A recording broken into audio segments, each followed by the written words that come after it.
The life and sad ending of Ella Fitzgerald. Ella Fitzgerald was born Ella Jane Fitzgerald on April 25, 1917, in Newport News, Virginia, to William Fitzgerald and Temperance Tempe Fitzgerald. Her parents were not legally married. When she was 2.5 years old, her parents separated.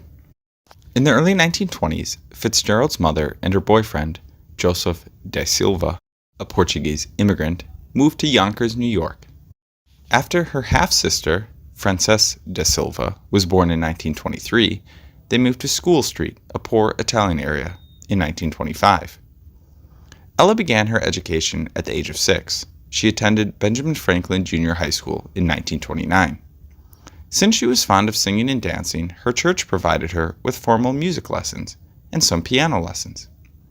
When she was 15, her mother died from serious injuries suffered in a car accident. In 1933, she moved in with her aunt in Harlem. Maybe because her stepfather abused her, as speculated by her biographer Stuart Nicholson, Ella never spoke in public about her tormented childhood. Following these traumatic experiences, she started skipping school.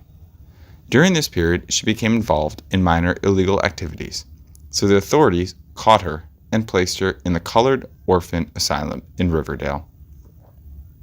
She was soon moved to the New York Training School for Girls in Hudson. However, she escaped from the school and was homeless for some time. She used to sing on the streets to make her living. On November 21, 1934, Ella Fitzgerald took part in a contest at amateur nights at the Apollo Theater. She sang Judy and The Object of My Affection and won the first prize of $25. In January 1935, she got the opportunity to perform with the Tiny Bradshaw Band for a week at the Harlem Opera House. During this time, she met drummer and bandleader Chick Webb and started singing in the band. She recorded the songs Love and Kisses and You'll Have to Swing It with the band, which became immediate hits. In 1938, she co-wrote the nursery rhyme A Tisket, a Tasket, which was a major hit, followed by another hit, I Found My Yellow Basket. After Chick Webb died in 1939, Ella became the leader of the band, which she renamed Ella and Her Famous Orchestra.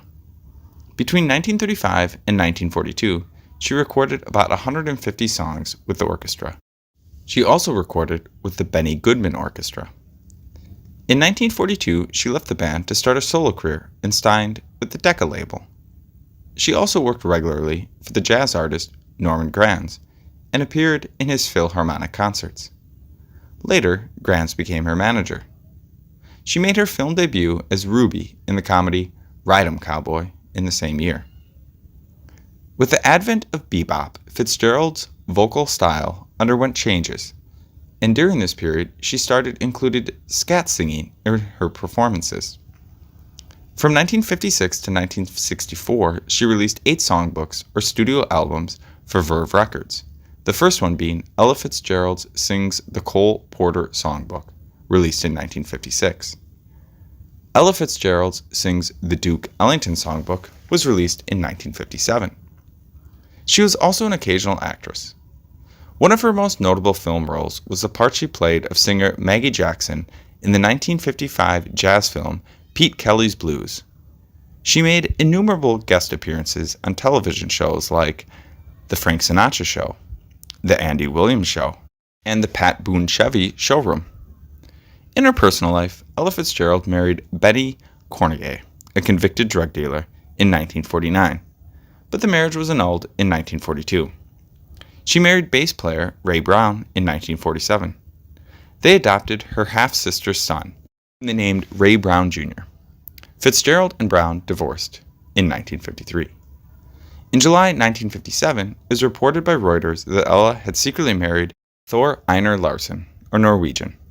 Larsen got into legal trouble when he was arrested for stealing money from a young woman. Fitzgerald suffered from acute diabetes, which led to various complications. In 1993, both her legs were amputated below the knee due to the disease. Her eyesight was also affected. She spent her last days at home with her son Ray and her 12-year-old granddaughter Elise. Sadly, she died from a stroke on June 15, 1996, at the age of 79. The archival material from her long career is housed in the Archives Center at the Smithsonian's National Museum of American History, and her personal musical arrangements are found at the Library of Congress. And a bronze sculpture of Fitzgerald was installed in Yonkers, where she grew up. It was created by the American artist Vinnie Bagwell.